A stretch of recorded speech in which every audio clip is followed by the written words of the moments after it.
What it do? What it do? It's 903 Boxing. I'm back at you with another one, man. So this is my reaction to Devin Haney versus George Kambosos for the undisputed lightweight championship of the world. So let's talk about this shit, man. All right, coming into the fight, I'm rooting for Devin Haney off the rip.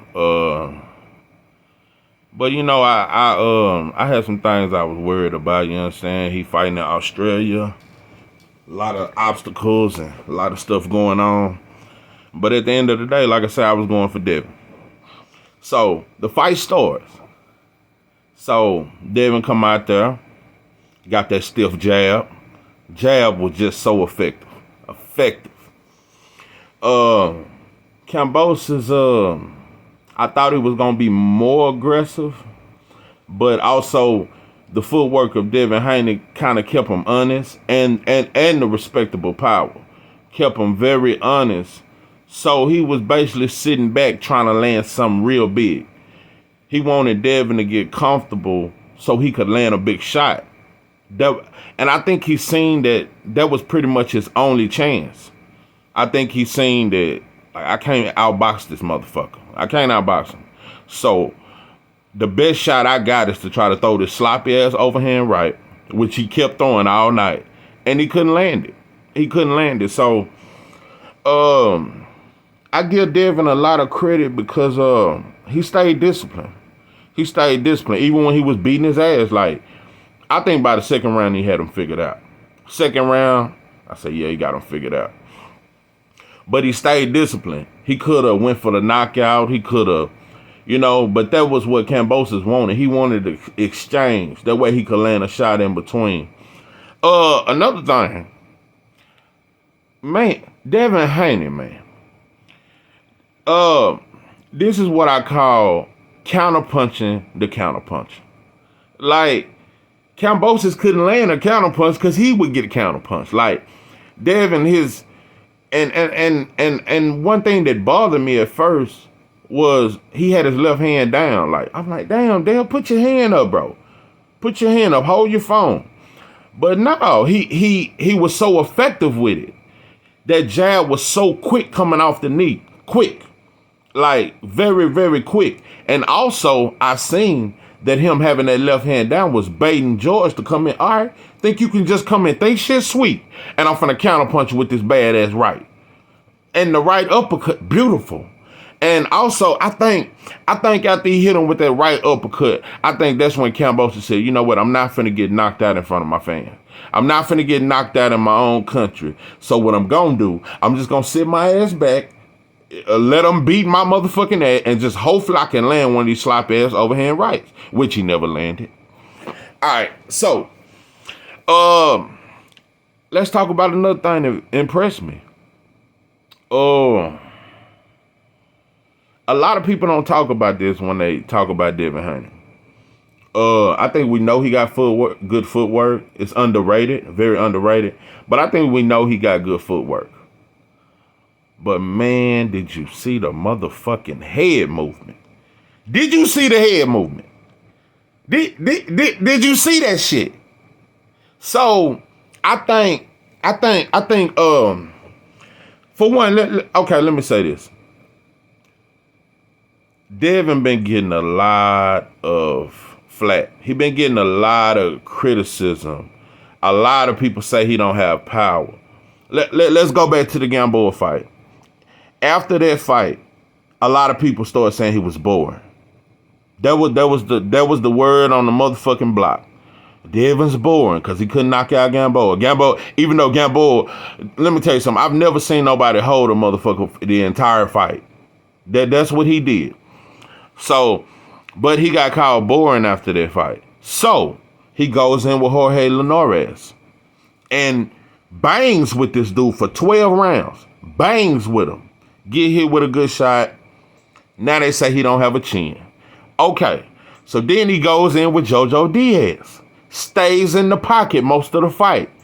And I really believe that We talk, JoJo Diaz is a good fighter. Take nothing from him. I believe Devin Haney, he could have got away. He could have got out the way of a lot of those left hands. I think he wanted to show he had a good chin, which I do believe. I think Devin got a good chin. I think he has a good chin, and I think it's underrated. I think, I see a lot of fighters get hurt, dropped, and all that, and nobody ever say nothing about their chin. We don't say Lomachenko don't got good. Jorge Linares dropped Loma. Dropped him. I've never heard somebody say Loma ain't got a good chin. So we gonna kill that bullshit. We gonna kill that, bro. I seen Floyd get hurt, but he's still one of the greatest I've ever seen. You understand? Jorge Linares was a veteran fighter that was a beautiful combination he threw on Dev. So he did that. Okay, so like I say in the JoJo Diaz fight, Dev stayed in the pocket. And you got to give JoJo Diaz credit because he has great timing.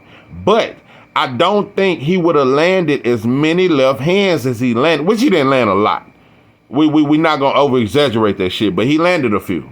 But I don't think he would have landed pretty much any if Devin didn't want him to. I think he wanted to show the crowd that he can take a punch. He wanted to show his critics.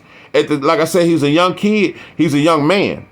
And coming up, he listening to what people saying about him, and he wants to show people, man, I'm not scared. I'm not boring. I do have a chin. So in that JoJo Diaz fight, he stood in the pocket and 8 shots and landed his own, but he still dominated. Okay, now let's fast forward. You look at this Kambosos fight. You understand me? Dale showed that if I don't want you to hit me, you're not gonna hit me. If I don't want you to. If I don't want you to hit me, and you can call it boring, you can call it safe, you can call it whatever you want, but if you can't beat it, shut the fuck up. Yeah, shut the fuck up if you can't beat it. So that's how I feel about that, and I'm glad he did what he did. Look, bro, don't let nobody get you out your element. You get what I'm saying? Whatever style works for you, do that shit. Do that shit. You know what I'm saying? Do that shit. Look at Joe Frazier. Joe Frazier didn't have a lot of tools, but he had a badass left hook. And he used that motherfucker. He threw that. If he was hurt, he threw that mother. In any situation, that left hook bailed him out of a lot of situations.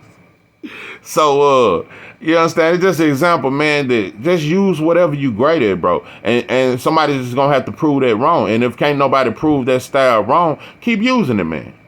Keep using it.